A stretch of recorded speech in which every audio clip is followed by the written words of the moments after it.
Hey guys, this video is going to cover the heart of my trim box design, which is the analog digital converter and the potentiometers. But before I forget, this video is part of a series documenting the construction of this trim box, so if you haven't already, please check that out. Link is in the description. This small chip is the analog digital converter. It's an ADS1115, and it's capable of reading between a range of 0 and approximately 32,000. For reference, the Pro microcontroller can only read natively between 0 and 1023. This will give the trim box the ability to give smooth and subtle inputs in-game.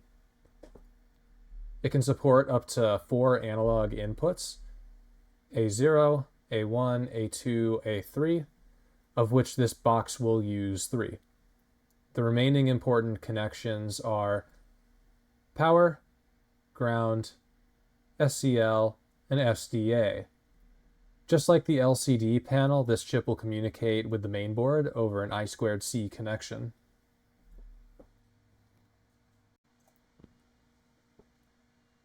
This next part is the core of the physical design, and that is a concentric potentiometer.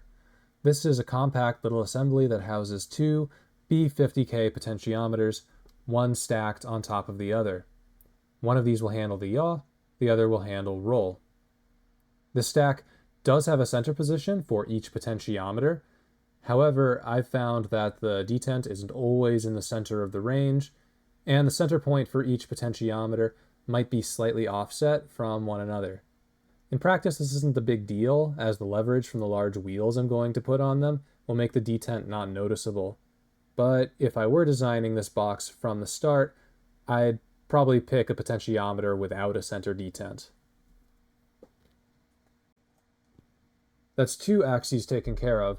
The third is a rather large B10K, which will slot into the side of the housing and control the pitch trim.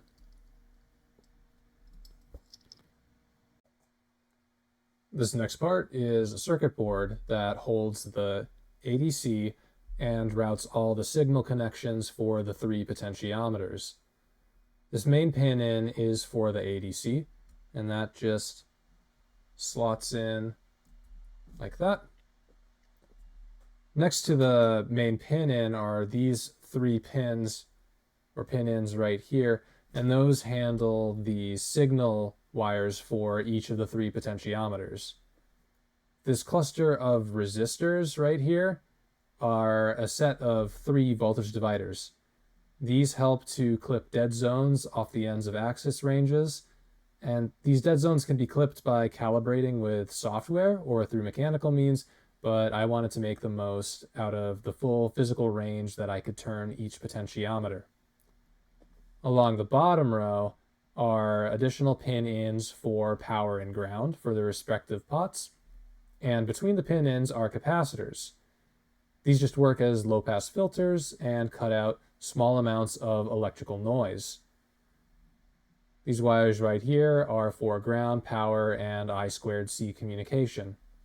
And then on the back, I've done all the connections with a mix of solder and copper wire.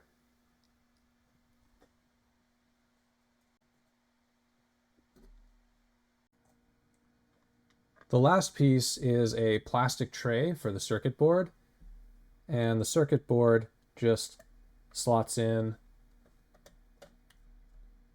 just like that.